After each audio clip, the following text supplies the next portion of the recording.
आज आणलेले होते बलबींचे पेढे. ते कुठून आणले हे मी पुढे तुम्हाला सांगेनच, पण त्या अगोदर ना आमचा स्वयं सकाळ सकाळी कधी कधी दमवतो, तर कधी कधी त्याच्या योगामध्येच तो असतो, तर कधी कधी हॅप्पी असतो. तर आज आम्ही निघालेलो हॉस्पिटलमध्ये. आज ना चेकअप होतं.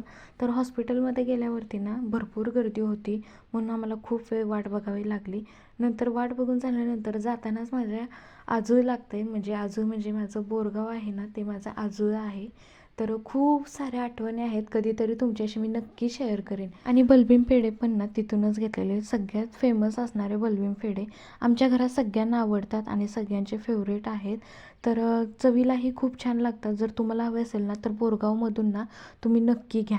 तर बोरगावमध्येच इथे बलबीम पेढे तुम्हाला भेटून जातील. तर उन्हामध्ये ना खूपच आज बिझनेस झाली होती आमची, म्हणून येताना थोडासा गार असं काही खावं म्हणून फालुदा घेतला. आणि फळी संपली होती घरातली, म्हणून फळी घेतली, नारळ पाणी वगैरे पण घेतलं. आणि संध्याकाळी मस्त असं पॉपकॉर्न केलेलं होतं. लेडीज लोकांनी मिळून ना मालिका बघत बघत आज पॉपकॉर्न खाण्याचा बेत केलेला होता. तर दिवसाचा शेवट आज असा केला. तर तुम्हाला व्हिडिओ आवडला की नाही नक्की कॉमेंट करून सांगा. चला, व्हिडिओ आवडला असेल तर लाईक करा, शेअर करा, कमेंट करा. चलो.